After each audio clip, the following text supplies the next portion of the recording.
My name is Jordan. I'm with Black Lives Matter South Bend, and I'm here with a number of other Black Lives Matter members and also elected officials and folks who are active in the city of South Bend. I do want to thank you all for coming.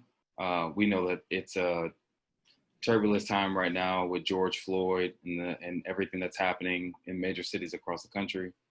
And so we are hoping to provide this event for everyone today so that we can begin to have a conversation about how we can do things that are actionable, feasible, and local, right? Like, how can we make a difference in a way that makes us all feel well and that we are moving things forward? And so we are going to have what I feel is a very well-rounded conversation today with some folks who are extremely involved in the work and who are well-rounded in their understanding as to what we need to do to move our South Bend community forward. So right now I'm going to turn it over to Daryl Heller, who is the director of the Civil Rights Heritage Center, and he's also a professor in women's and gender studies at the University of Indiana, University of South Bend.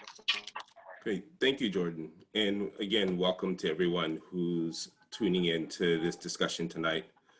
What I want to do is just take a few minutes and give a little perspective on what's happening today. There's a lot of people and a lot of negative commentary on the riots and the looting and reactions to the murder of George Floyd that's happening in Minneapolis and other parts of the country. But what I want to give a context to and have folks to think about is to realize that Black people's lives have been looted for centuries. We as Black people have played by the rules, even as our communities have been devastated and marginalized. We have been active participants in a social contract that gives and guarantees, at least in words, equal protection and due process to everyone.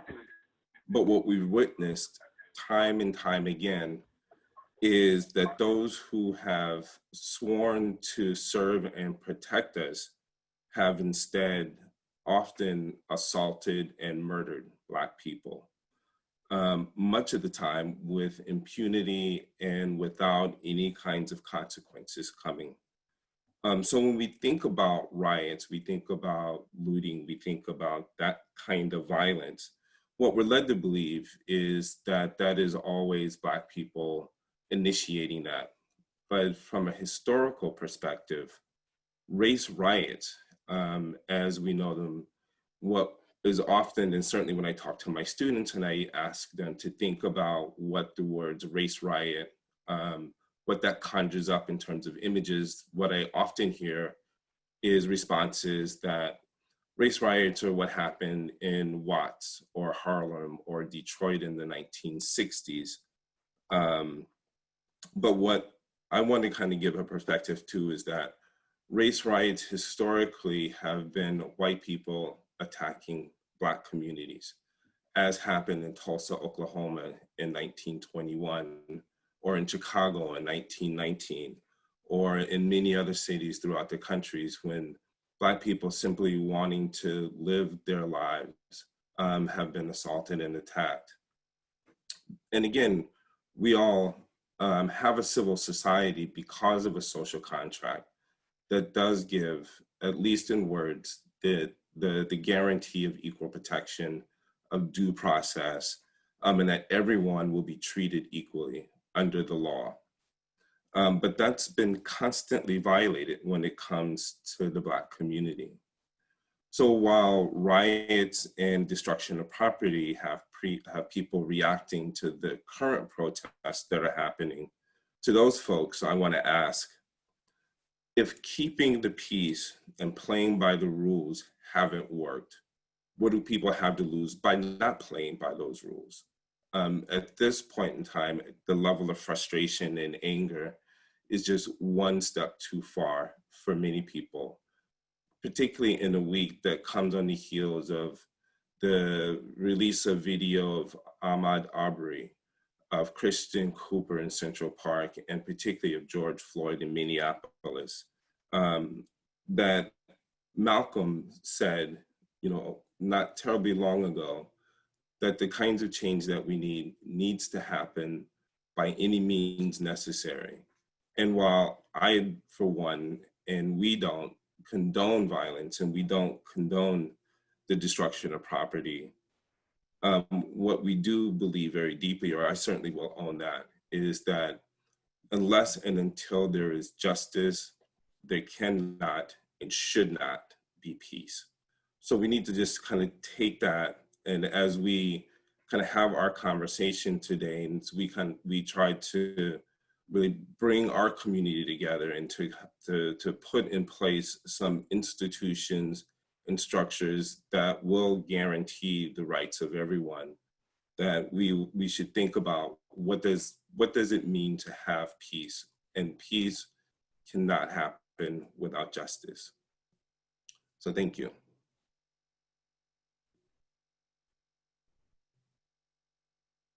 I'm kicking it back to you, Jordan.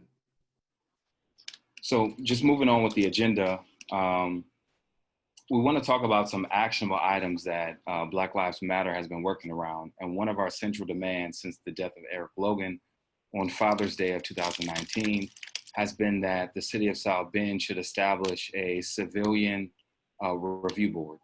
And we have a newly elected councilman named Henry Davis Jr., who comes out of the 2nd District for the city of South Bend. This is his 3rd term, and he's been championing this issue really since 2014, when he passed a resolution that called for the adoption of body cameras and also for the establishment of a citizens review board. So I want to have Henry Davis Jr. and Lori Hammond, who is also a newly elected council member, and she ran at large. And she's also a sponsor of this bill, to talk about why we need to have this layer of oversight and accountability to ensure that our police are acting in a way that is lawful and justful. So Henry, Lori, if you would discuss that bill a little bit, and just kind of talk us through why this bill is extremely important at this time. Well, absolutely, and thank you, Jordan and Black Lives Matter South Bend, for having us on. I think this is awesome. The temperature is right for this type of discussion. The idea of accountability is even higher, and I think that America is not only needing this, but actually begging for this type of discussion, but also a change within our culture. Our culture has led us to believe that everything was all right. We're going to continue to use the judicial system. We're going to continue to do the things that we've done in the past that works for us. And there's this silent majority or minority or majority, wherever you want to look at it, is saying, no, it doesn't. No, it doesn't. I really hate that it took the death of a American citizen to cause another level of discussion. It's almost scary. Even here in South Bend, we had the same type of ordeal. We're coming up on a year anniversary right now with Eric Logan here in South Bend. And so if we continue to rediscover this, we never get to where we need to go. So we are flat out being intentional about how we're going to go about this. And the idea of the Citizens Complaint Board, because it's piggybacking off of what they're doing in Indianapolis or have done in Indianapolis, is to establish another line of communication that will allow citizens to participate on the actual conversation of how an officer who's probably gotten out of hand and their disciplinary actions on them. The idea of the particular bill is also to help restore some of the trust, the broken promises that have occurred over decades of officers behaving less than the officer. So we want to establish this Citizens Complaint Board because we need you at the table. We need the citizens of South Bend at the table. And we are not a better South Bend unless we all are at the table. So you're talking a 9-member board. Many of the members will be chosen from the South Bend Common Council, which is a good thing. You have a board that is established that will have some representatives from the law enforcement community and some choice picks from the law enforcement community, which will not outweigh the 9 members that come from the City of South Bend Common Council. They will also have an office with someone presiding over the office to help support the actions of this particular board. Now, let me stop right there. The Citizens Complaint Board itself will have an issue, won't have an issue of I guess, holding officers accountable. The reason why it won't is because we have to, as council members, work with the Board of Public Safety. There's no way around it. The Board of Public Safety is made up of, I think it's 5 members, and all members are appointed by the mayor of South Bend. So this will be an extension, and we want to say it will be an extension of the process they do. We won't have necessarily some type of like process where we'll be able to behave like the Board of Public Safety, because that's codified by state law. But what we will have is the opportunity to have this discussion with citizens from the public to say, hey, we're not enjoying this. This is wrong. We need some accountability. And we'll have a better way of providing not only instruction, but also pressure to the situation to ensure that this works out for the community, because it's a we thing at this point.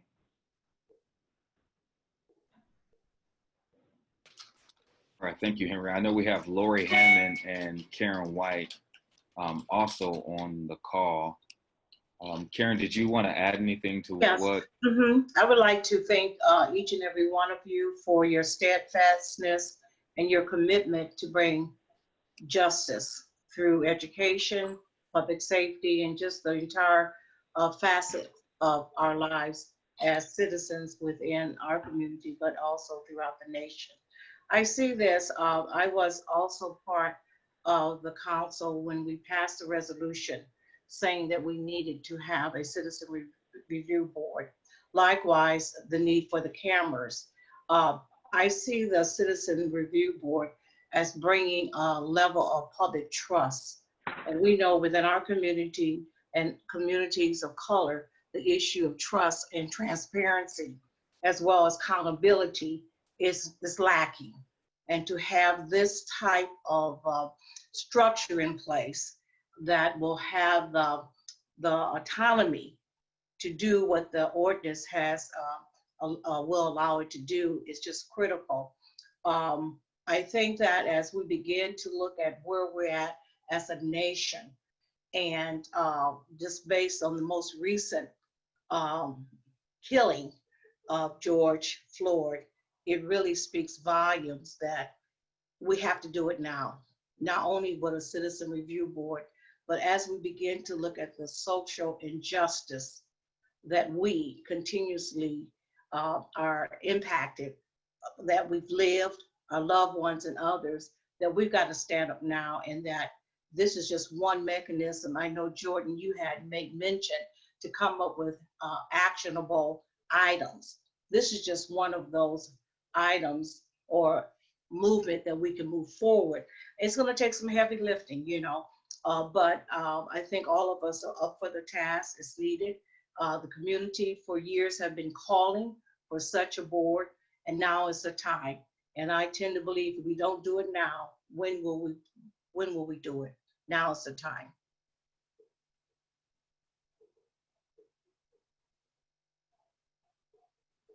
Okay, I really appreciate that. Thank you very much, Karen. The fight's on, you know. Everybody likes a good fight, right? Yeah, yeah. All eyes have been on South Bend for a while now. I know. I think we're long overdue for a citizens review board. Henry, do you mind? Can you just walk us through a little bit of the history, just at the top of your mind, between the Black community and the South Bend Police Department, and why you moved towards calling for a citizens review board? Well, Jordan, you know, we probably can go all the way back to 1860, if you want to talk about the Citizens Review Board and necessity of the board with the public and the citizens of South Bend. But what prompted me, in 2000, I think it was maybe 2009, 2010, we had a young man by the name of Michael Anderson that mysteriously or freakishly died under these conditions while he was being stopped and also detained by the South Bend Police Department. We got back from the coroner at that time, and also the prosecutor, which was Michael Dvorak for St. Joe County at the time, saying to us that Michael died of asphyxiation, saying that he choked on a dollar bill and a nickel bag of weed. I'll never forget it. And that was just like, okay, who swallows a dollar bill and a nickel bag of weed? Maybe he did, maybe he didn't, I don't know. But there were all of these other outlining discussions stating that an officer used some equipment that they weren't supposed to use to remove whatever was in his throat. It was just like a whole bunch of just missteps. And those missteps weren't met with the level of accountability of rules to say, officer one or officer two, you're suspended or you're terminated or whatever that may be. It was just like, we're going to carry on as business as usual. Then thereafter, there was a incident at the 7-Eleven, which was literally right across the street from where Michael met his demise. A few weeks later, there was something called the Cinnamon Challenge that actually ended up on YouTube. The Cinnamon Challenge that was on YouTube showed some officers inside of 7-Eleven working and I guess playing around would probably be a better word with an employee for 7-Eleven. Now let me stop right there. This employee had some handicaps, some mental handicaps that existed with his discussion, on how he dealt with issues. They knew it because they stopped in there all the time and they dealt with them. So there was a prank that was pulled on these on this particular store clerk. He got sick, became very sick, so much that he had to leave the job. He went and reported these officers because they tricked him into taking a whole bunch of sick or snorting it, and obviously that's what made him sick. And so he went and reported the officers. In between time of the report itself being looked at and looked over, these officers head right back to this 7-Eleven. Now this is allegedly, but everything's matching up. That his tires ended up becoming damaged. So somebody ended up poking holes in his tires after he made a report. Right after that, there was another situation of a young man. I think his name was his name it eludes me. Jordan, the one that they got the dollar. Are you talking about Deshaun Franklin? Thank you, Deshaun Franklin. Yeah. He ended up getting $1 for some type of justice that they thought that they provided. Yeah. Just real quick, because that's a very important case, because when I moved back here in the spring/fall in August of 2016, we had started organizing around that federal ruling because a federal grand jury had ruled that Deshaun Franklin's family, that their human rights and civil rights were violated, but they were only awarded $18. Yeah. Yeah, that was a 4-year process of them getting $18 in reparations for police brutality, absolutely, and harassment and genocide and all of that committed against them. So we had that situation. So this is number 2. Number 3, there was a pro golfer here. Do you remember that? He was outside of his home with his mother. His mother was assaulted by an officer. Yes. And so we had that situation. So, and the thing about it is that all of these matters are really happening with the same set of officers. It's not like, it's officer C and D, it's still officer A and B. During a trip home from a council meeting, myself, my father and I were pulled over at gunpoint. no one was held accountable for that. It's still on Google. You can still watch it. So we were writing home to the That's an county. important point, though, Henry, that you as an elected official, as a city leader, were harassed by the police. I was put over at gunpoint. That's not a harassment. By gunpoint, That's a right. clear signal of saying, get your stuff together. This is straight up intimidation. And that is not something that we take lightly. Somebody pulling a gun on you, that's telling you you're next to death. And so we have that situation. We can keep going. We can end up at Eric Logan. Okay. And so that man made his demise at Central High Apartments.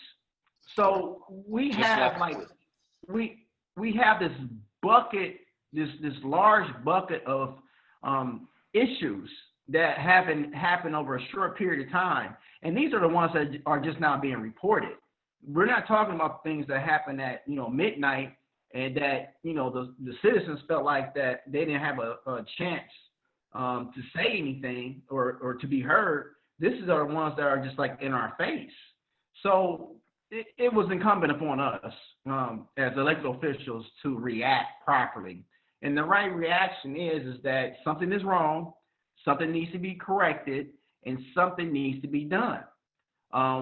We're behind. Everyone else has a citizens review board. You can go across this country. There's citizens review boards everywhere. I was just watching an old Eddie Murphy movie, and they were talking about a citizens review board. That was the early 1980s. This is 2020. So we have to catch up, and we have to put ourselves in a position that we have the ability to include our citizens, give them a little bit more confidence, a lot more confidence in what we do as elected officials.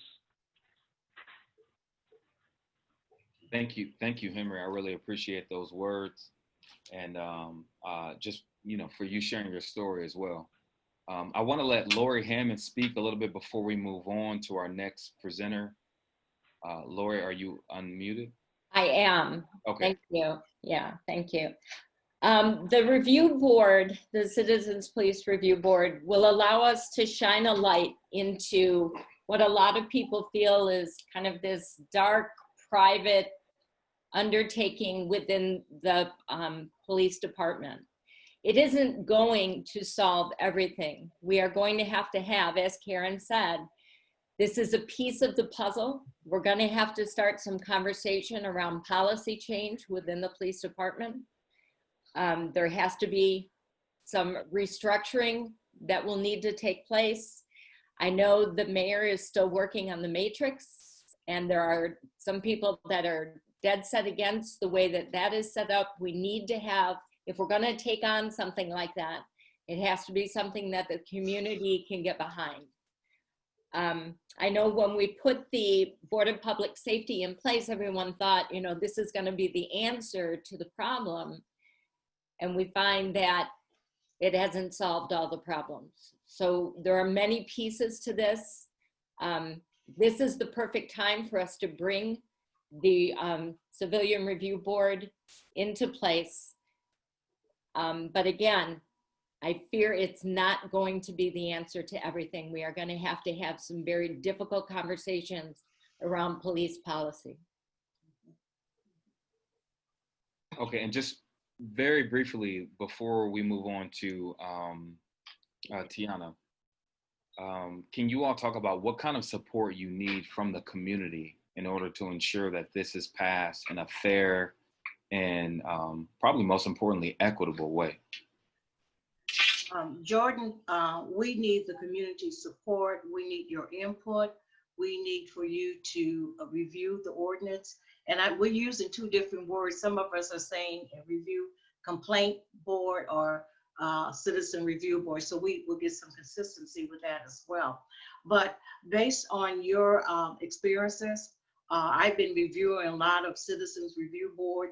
And actually, I went on the National Association for civic overview of law enforcement. So there's a lot of research out there, a lot of best practices, but we have to make sure that we have the right structure, practices, and systems in place for South Bend.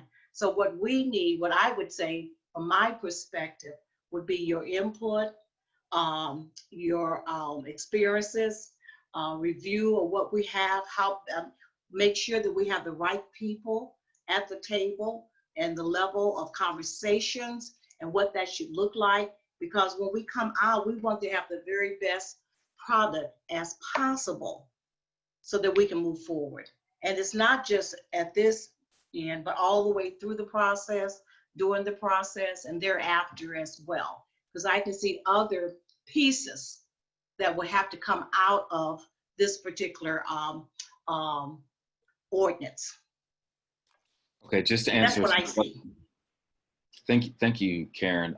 Just to answer some questions, this will be a vote among the city council members. So there's 9 members. 9 members, 6 5 people.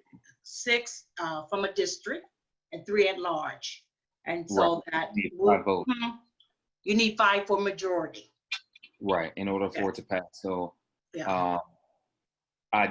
we do not have a link directly to the bill, but if you have signed up, if you email us at blm.southbend@gmail.com, we will send you a copy of the bill. The other thing, Jordan, is over the next 3 or 4 weeks, we're going to be having several public meetings. We're working with the parks and venues to find ways to do this in a safe way, complying with health department restrictions within the distancing orders. But we want as much involvement from the community as possible. So any way that you can help us get the word out when we have these events scheduled, that would be very, very helpful. Okay, and we have 120 people on here, and they want to know, is there a date for the vote? So what's the best way for them to find out how to stay informed about when this bill will come up for a vote or for public scrutiny? I would say through our website, we will be having, I'm quite sure, public press release discussions and throughout the whole process. So I would make sure that we would have a link. It's coming out of Councilwoman Hammond's committee, so that would be linked to her committee as well. And the bill can also be found on our website. Okay. And any information will be placed on that as well. In terms of when, we are going to be revisiting it on the meeting, I believe it's on the 8th, the first meeting in June, but we will ask to table it that is not going to give us enough time to get the community input that we need. So we're going to push that a little further along. There's no guarantee. What's the best way for people to express support for the bill? I'm so sorry to cut you off. Oh, no, that's fine. We need to find a way for you to be able to do that. Karen, do you have suggestions? Yeah, I think that through our council Dropbox or different ways in which you can email, I would recommend that we would set up a direct link that is part of the citizen complaint board where citizen can gather information. We'll establish a Dropbox giving information, but also where they can submit questions. Also those who would want to support. Yeah, we'll work that out and we'll roll that out. Councilman Davis, what are your thoughts on that? Oh, he's muted. Yeah, I think we'll let everybody know. If you just email us, we'll yeah, let them know. And we'll make sure you have that information as well.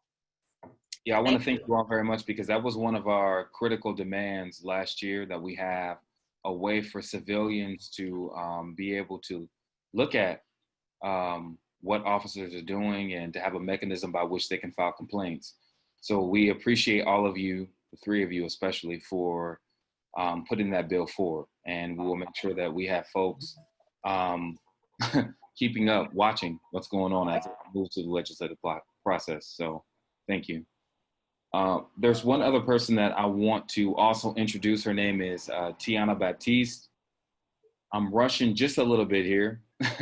because Tiana is, she's a firecracker. So if you are all watching last year, last summer, there was a community conversation that really went viral on Facebook, Twitter, all over.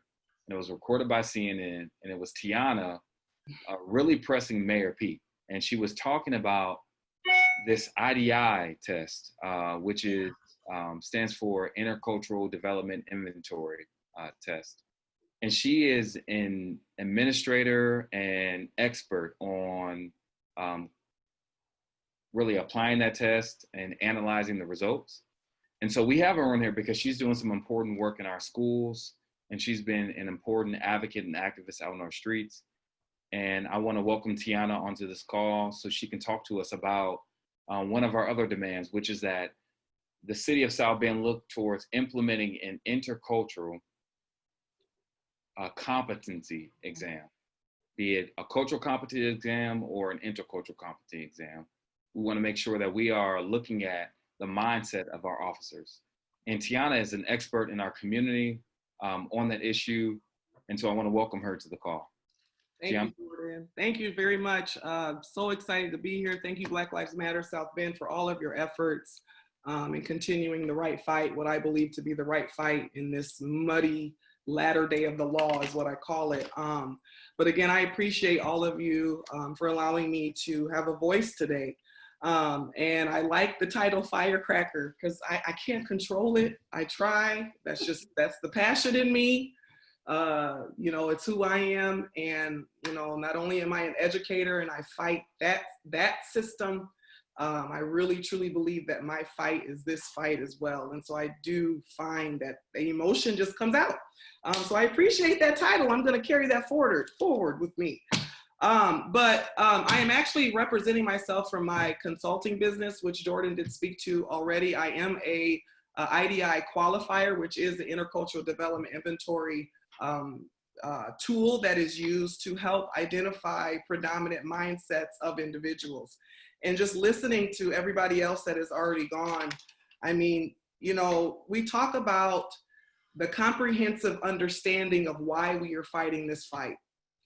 Henry Davis spoke to Anderson, Franklin, Logan. We've talked about Logan, Anderson. I mean, all the names of all the people that have been impacted by oppression.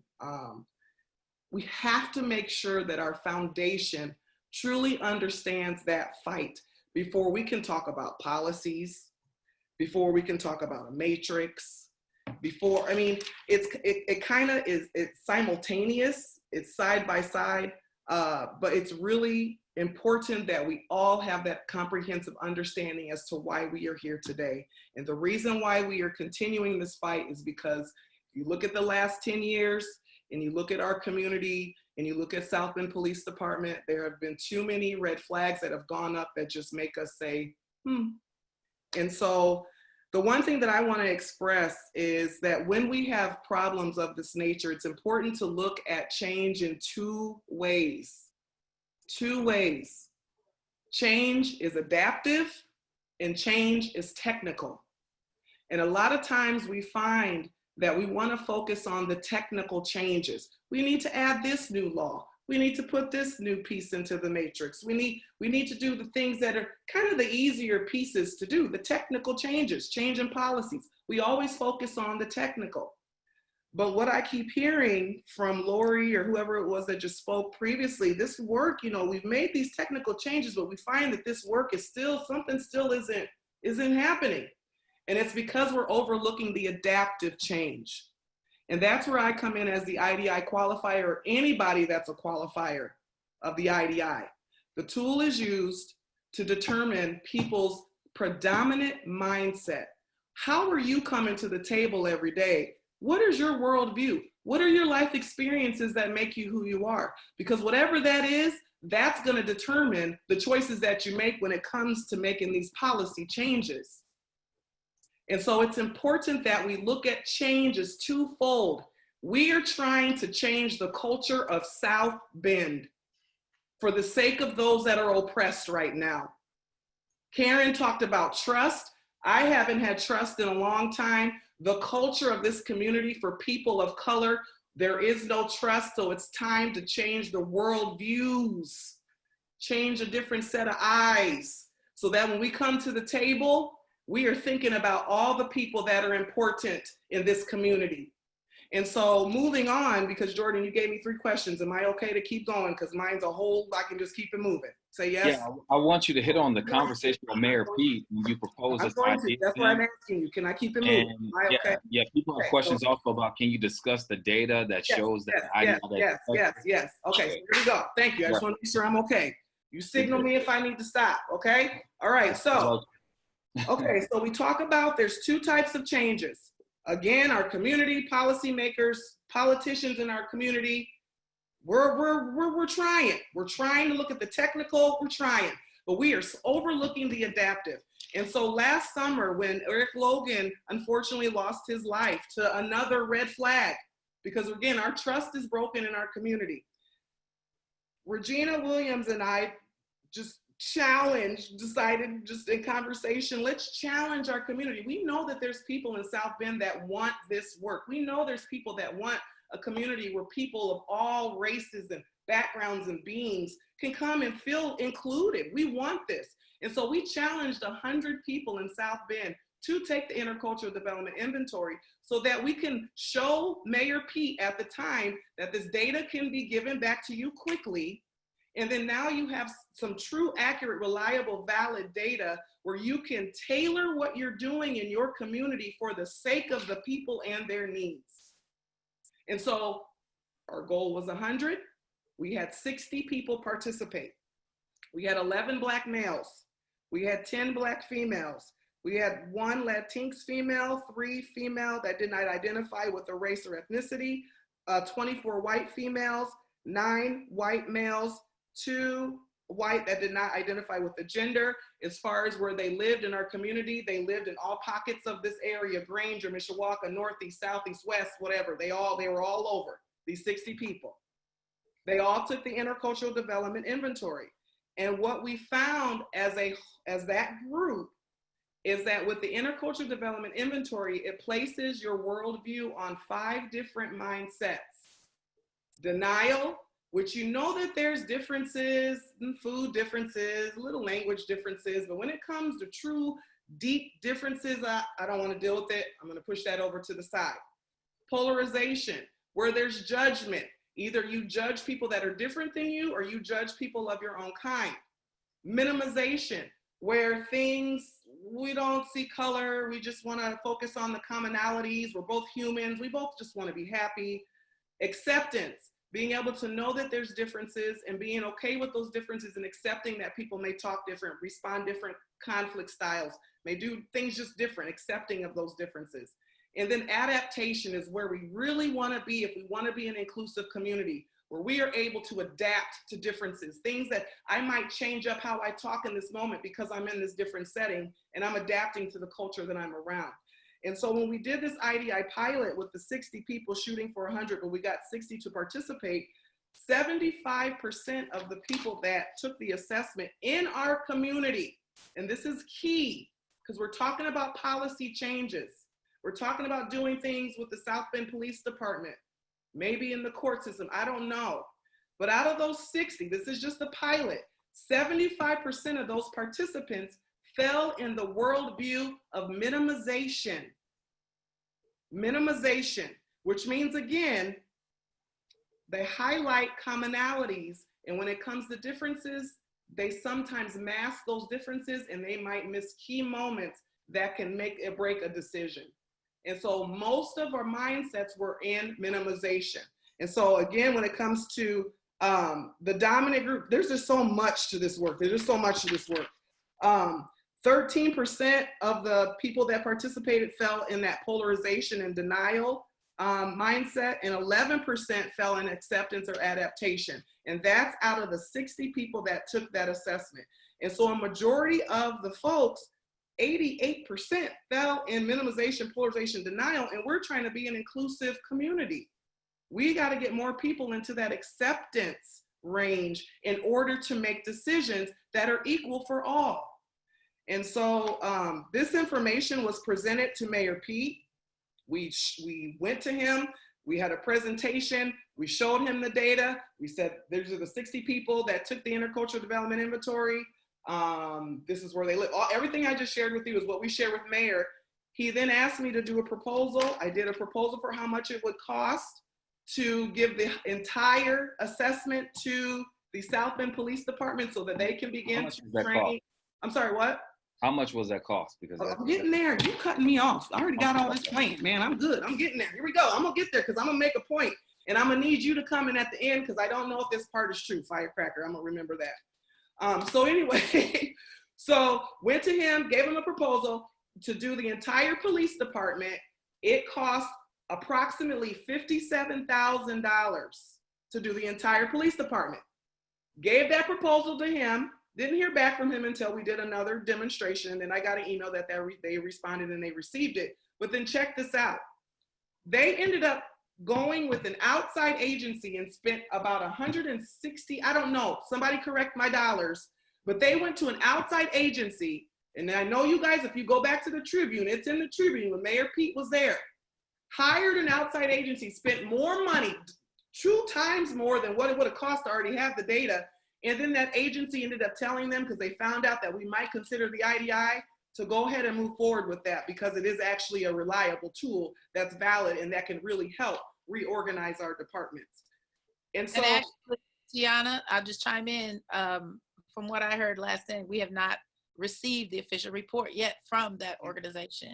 And Karen, Henry, Lori, The report has been submitted to the administration, and we're waiting to hear the results and the recommendations. But the last meeting that we had with now Mayor Mueller, we asked about, I think it's 20, what they call it, 21 CP or something. CP 21. So it's something, yeah, I got it all.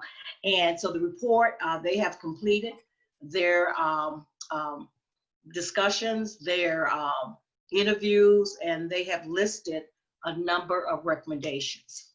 And so the report is here. Okay, so we have not seen it. And so back to just my main point, reports, we can get feedback, we can put together people, you know, Henry Davis is talking about the Civilian Review Board, that we can put all these people together. Again, these are the policies, this is the technical part of it. I would suggest that anybody that's in a committee, you have to know what your predominant worldview is so that you pay attention to that worldview because you're making decisions that are impacting people that are different than you. You have got to pay attention to that adaptive side of this change. We keep skipping over the adaptive part. We keep skipping that over. Just like you go to the doctor doesn't just say, here, take this and take this. No, the doctor gives you some type of assessment to see what you need. We have to make sure we are taking an assessment to understand who we are as individuals, and then it gives you a plan to help you grow. If we want to be an inclusive society, then we got to make sure we are using measurable data to make sure we are getting to the goal that we're trying to get at. Because right now in doing a pilot, 88% of us are in worldviews where we are masking differences. We are covering differences. Intentionally, unintentionally, we are masking that. And so people are making decisions not considering all the people that are in need right now. And so I am very big on data, and I just highly suggest that the IDI is used in that, or whatever is used to truly identify where we are first before we just go and say, let's change this law and this policy and make this person wear this camera. Because if the person has a mindset that they're not going to turn on the camera, it doesn't matter that they have the camera on. So I'm done. Yeah, I really appreciate that. So again, we're trying to speak to 2 of our demands that we've made here locally around the South Bend Police Department. And we have 121 people on this call, and we hope that you all just remain on this call. We have about maybe 15 minutes left at the most, and I want to appreciate everyone for being here. So one of our 2 demands are that first, we want a citizens review board, which has now come in the form of a police complaint board, or bill, I'm sorry, a police complaint board bill. And we want to make sure that we are implementing the right kind of tools that will measure their cultural competency. So we want to make sure that folks on this board understand the communities that they're dealing with, or that they're considering as they look at these complaints, right? And that's important because, as Tiana highlighted, we may be masking biases that we might not have been aware of, or maybe we were aware of them, but we want to, we ignore them to a certain extent in a way that we might not understand. So that's very important. And I just wanted to add one more thing. I did forget, you know, Yeah. the barriers to this work, and this is coming from, even though it's a book for school leaders, it is called Cultural Proficiency, a manual for school leaders. It's been around for about 15, 20 years. It still applies to organizations. It's a social sector, right? We live in a social sector, but we have to remember the barriers to this work. One, the resistance to change. Some people just don't even want to change. Two, some people don't even realize we need to adapt. The unawareness to adapt. So that's why it's important that we educate ourselves to the issues that are truly going on. The systems of oppression and privilege, though, I mean, there's so many systems. We are talking the legal system right now, but there's what, 6 other systems at least? And then the whole concept of privilege, and then that sense of entitlement where people feel like it's owed a certain way that they're supposed to live, and then unearned privilege. Those are the things that just are getting in the way of us being able to even move forward with this adaptive change. So yeah, I just wanted to add that part. Thank you, Jordan. Yeah, definitely. And I want to mention, because some folks have privately messaged me, just so you know, this was not a random sample of individuals. They were self-selected.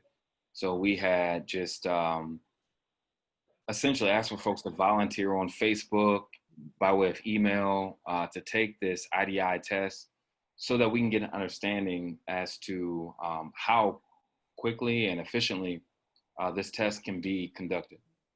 So I would just want to make that clear. Now, before we go, I want to introduce Regina Williams-Preston. I've been working with her for 4 years now. She's a powerhouse. She's done a lot of work in the community. She's a former city councilwoman. She's an educator, activist. She's done a lot of things. And by way of her position on the Common Council, we've been able to achieve a home repair pilot program for up to $1 million or more that will go into the west side of South Bend to improve the homes of many of our elders who own their homes, the last little bit of wealth that we have, to help them in getting those necessary repairs done. And that's important because as we think about how 40% of Black households in South Bend lack liquid wealth, which is dollars in their hands, right? Like cash money, right? These homes are the last really tokens, measures, treasures of wealth that we have. And they are being ripped away from us systematically by way of code enforcement. And she has been on the forefront of attacking code enforcement. I know Henry has been involved in that. Karen helped to pass this this bill or support from the council to support these dollars being moved to the west side. And she has a number of things that she wants to talk to. And when I say she, I'm sorry, I'm referring to Regina. So Regina, I said a whole lot, but I want to introduce you and give you a grand welcome. Great, thank you. I'm going to go ahead and share my screen here. I'm just going to do this quick little PowerPoint so I can kind of keep on task and move us forward. Really, I love this quote. You've heard of it: justice delayed is justice denied. And I think that this is one of the big things that's motivating me at this time, because as Jordan mentioned, you know, I have been working on this, I mean, since I came back to South Bend 20 years ago.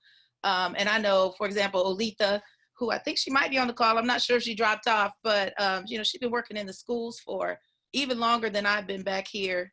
And she was telling me one time, and I asked her if it was okay to share this, that, you know, the things that she was working on in South Bend schools and fighting for justice for her children, she's now working on those exact same issues, fighting for justice for her grandchildren. And so, you know, this is a real problem. Accountability for work that's really going to actually change things for people. I talk about, change needing to be tangible, that people can see, touch, and feel. But so often our city leadership or whoever the decisions makers are, they're always about, oh, well, just, wait, next time. And I was, if any of you were in the march the other day, one of the marches, one of the common refrains or chants was enough is enough. And so I was just inspired that this is really the theme of what I want to say tonight, is that we have to do more in terms of accountability. I'm very proud to say that South Bend Schools, we're making strides. We can't talk about all the specific things that's happening, but things like the IDI and talking about race. And I know I'm now in the empowerment zone, and one of the key indicators, one of the key things that we're working on there is making sure that we're aware of race and we're breaking down racist systems within the empowerment zone. So our schools are ready to go there.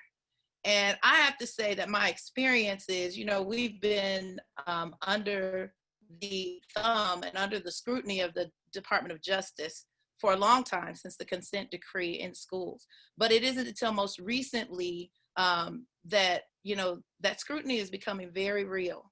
And so we begin to move forward in a different way. And so the changes that I've seen South Bend Schools make, I believe, is really about that outside accountability.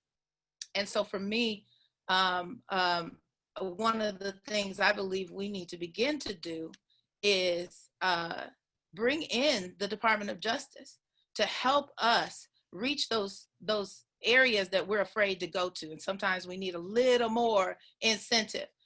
Here in the city of South Bend, enough is enough. Yes. You mentioned the Department of Justice. Yes. And you're mentioning this right now as we think about, we're a year away from the murder of Eric Logan. We have unanswered questions. Right. We don't know what happens to the evidence that was claimed to be present during the situation. So can you talk about why the involvement of the Department of Justice is important right now in relation to Eric Logan? Well, I think it's not just Eric Logan is exactly the point. And Henry did a great job of giving us a just recent history. As he said, you could go back to the founding of this city, no doubt. Just recent history of people who has lost their lives in the hands of city of officers. So it's not, it is inspired by Eric Logan, and we've got a new wave and surge of support since George Floyd. But why does it take the death of another Black person? The extinguishing Black lives seems to cause us to flare up. But what we have to do is remember, this isn't the first time, the second time. This is a long 400-year history. And so I think that's why, for me, it's important to have that oversight from the outside, not even necessarily, as punitive, but as a guide. And again, that outside accountability for South Bend Schools, we're given, very specific guidelines and timelines. And that's the kind of thing that we need to make sure that we're not just putting it off again. Because I'll tell you, like I said, I've been here for 20 years working in the schools. According to St. Joe County demographic data, they gave us this critical data records. We rank 4th out of 92 counties in Indiana for our children, if you notice here, that die before the age of 19. So literally in the time that I've just been back and working in South Bend Schools, we've had children come into this world and then die. They are born and they die. They have an entire life cycle at this young age, and we haven't made moves. That's a problem. We have to remember that these are not statistics, that these are real human beings and real human lives. And I think that's one of the things that the issue with George Floyd has shown us, as we were unfortunately witness to him being murdered in such a way that just completely denied humanity. So that's why I believe that this needs to happen. What happens often is, we have to learn to recognize the dynamics of institutional oppression, because one way that institutions perpetuate the status quo is that when we have changes in leadership, everybody comes in and says, oh, well, I need to study the problem. I need to study the problem. Well, that's a problem because we've been studying the problem far too long. And for example, a lot of the great work that we've done, Black Lives Matter South Bend, along with other agencies, other social justice agencies, is that we got the data. We pressed the city government to do some assessments. And we've got 3 really critical studies that came up. If you're interested, please let us know. We'll send out links to all of these things. A disparity study that finally came through. They've been fighting for that for 30 years. Joe Sabaz got an award for being in the conversation when they first started talking about needing a disparity study 30 years ago. And now. Why the disparity? Yeah. You have 2 images here. One disparity study, one well. So if you can explain that, and then we have to get towards closing. I'm sorry. Yeah. Okay, great. No, the disparity study looks at minority contracting. The racial wealth divide report really gives us a play-by-play in terms of where we are, the actual by the numbers. It gives us a baseline for the racial wealth divide. And as you can guess, we've got lots and lots of data to show that, Black families are at the bottom. Every time at the bottom, whether it's education or housing, the home ownership, jobs, everything. And this doesn't happen by accident. That's when when it's these disparate outcomes, it's a systemic problem. We have to look at our policies and practices and do something different. And as Tiana said, you can't just change the technical, you can't just change the systems, because it's out of your worldview that you're making decisions on where to go next. So you have to change your worldview in order to make change that's truly going to be equitable. So what I need to talk about here is also what you can do. Everybody on this call, there were hundreds and hundreds of people marching in the streets, and we've done that, and that's really important. That's a big part of making change. But the work that happens in between is what's really going to get things done.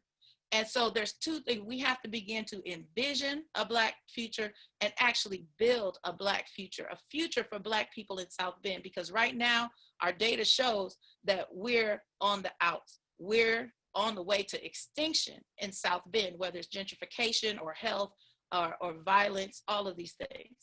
So there's all this data about schools, you guys know.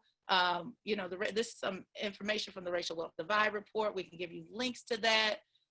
Just know that, Blacks are struggling. So we have to decide. All of you folks, many of you might have been at these things. We're marching in the streets, we're doing all this. But what we have to do is get together and be strategic. Now that we have data, we need to take that data and that's a baseline. And we need to create some benchmarks for progress. Our challenge is to say to you, what do we want our community to look like? Come with us. Let's create this Black agenda for South Bend. Doesn't matter what race you are. If you're in this call, you care about Black lives. And you can be a part, you can play a part in making sure that we can set benchmarks. It's May 2020. By May 2025, what do we want to see? Whatever these things are, that we're going to work together, but we have to be intentional. We have to set those benchmarks. And we're going to do that along with our elected officials and all kinds of city leaders to make sure that we actually have a plan and we have specific steps, not just a goal, but specific steps, a path laid out to make sure that happens. So what do we need to do? We need to demand that we invest in Black businesses. There's ways to do that. We have to demand that we invest in affordable housing, because if we sit back and let gentrification happen, Black people will not be in South Bend. So we need to use our taxpayers to pay our people to build our homes in our neighborhoods. And that's about self-sufficiency. It's about self-determination. And it's about making sure that we're here, So how do we do that? We're going to demand, so all the people on this call, all the people that was marching, we need to demand that those resources are allocated to investments in Black people. However, we can't sit back and wait. We can't wait and beg and plead for the city government to do the right thing. They will, because we'll make them, but we also have a responsibility to our brothers and sisters in the Black community. We have to begin to build community wealth through collective action. And so tonight we posted in the chat a link to donate to Black Lives Matter South Bend. We're building a strategic vision. One of those things has to do with beginning by finding a home for Black Lives Matter so we can do the work, so we can do that somewhere where we can organize our mutual aid that's needed, somewhere we can do our strategic planning, some place where we can make sure people know how to get support and help. So this is one thing that we're thinking about and we're moving towards, but make sure that you're donating to Black Lives Matter. Now, these are some pictures that I took yesterday. All of these people, look at all those folks. This is the Morris, all those folks, and I'm in the middle. So if I turned around, there was this many people in front of me. What would happen if every single one of those folks did more than just march? We need money to fund this movement. That's the bottom line, because the opposition's got plenty of it. So that's one thing. I know white folks, I'm really excited to see, if you notice, you can see these marches were very diverse. And I know white folks often wonder, where do I fit in? How can I get involved? If you notice, we do have some days of action coming up. We actually have a session just for you to learn more about what you can do, how you can stand in solidarity with the Black community and make sure that we are building a Black future in South Bend. So we've told you, you've seen this, Cornell says, justice is what love looks like in public. So it's more than just marching. We can together, working together, get that civilian review board. We can make sure that all of the leadership, anybody in service to our communities, are culturally competent. And we'll know because we can measure it through the Intercultural Development Inventory. And you know what? We really do need to look at that outside accountability. We know that when what happened in Ferguson meant something. What happened for South Bend schools means something. It keeps us on task. So these are the things, because our goal is to build systemic equity. So thank you, everybody. This is the, if you need to check that out, you can check on our website, our National Week of Action. These are the things we're doing in South Bend, chalking the sidewalk, and a couple of sessions that you can come. Again, that what can white people do? As you'll notice, we've asked that actually be a call just for white folks. So we're going to organize everybody for this movement. Thank you, guys. Let's get it done. All right, thank you very much, Regina. Emmanuel, do you want to go to some questions? Yeah, I'll go to some questions. Again, thank you everybody for joining us tonight. As the questions have been coming through the chat, again, I just want to thank folks to that chat is such an organic part of this meeting today, and people have been providing information as they have been answering questions. So a couple of questions that have come up, folks have been asking questions about what is the accountability structure for the Civilian Review Board, and Lori Hammond wanted to let us know that that this would be, we want the directorship to be a paid position, but not under a controlling department, and we want the board to report to the council themselves. So to answer that question. Another question that came about was, can we get a copy of the bill? And Troy Warner is on the call here too, who is one of our council people, and he provided multiple links and also a physical copy of that.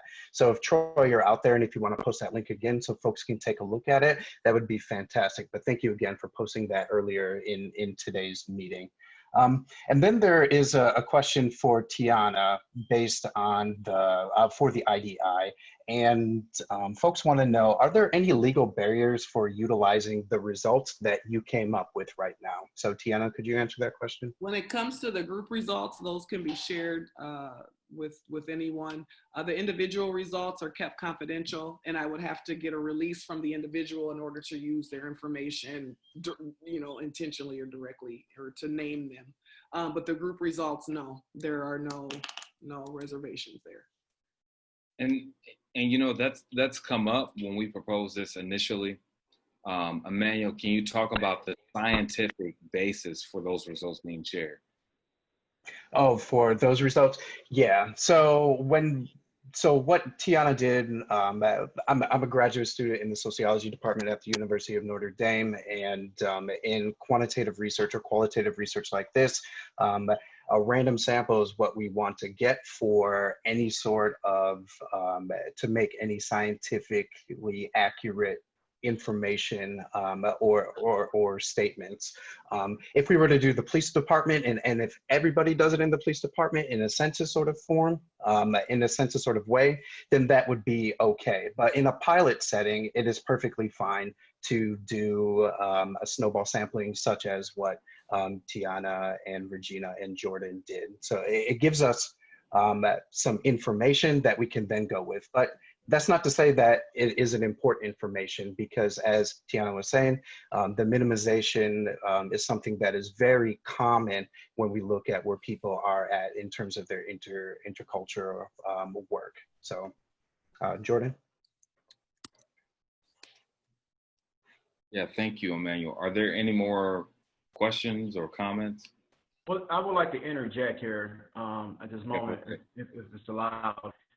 Look, I get it. Look, we want everyone to be somewhat happy with the changes that we're asking for, but everyone won't be happy. We want everybody to be psychologically accepting of the changes. Guess what? That's not going to happen. Change brings about fear in every aspect of our lives, in most people's lives. What we need the people to do that's on this particular call is to participate in a level of public discussion and conversation. We have council meetings 2 times a month. There's public comment for every bill that's out there. Not only there's a public comment for every bill that's out there, there's also a part at the end of the council meeting that calls for information from the floor. So it's called privilege of the floor. I'm sorry, it's called privilege of the floor. And so every person that is at the council meeting, there's a 30-minute time step on it. They're allowed to come in and talk 30 minutes amongst all of the people that are there about whatever is bothering them or hurting them, or what they think they need to be added to the public discussion and discourse that we're having. So in order for us to get where we're going, you have to participate. I heard everyone talk about, we need you. There's just a clarion call to all of you that are on this Zoom meeting that you need to understand that you have to participate.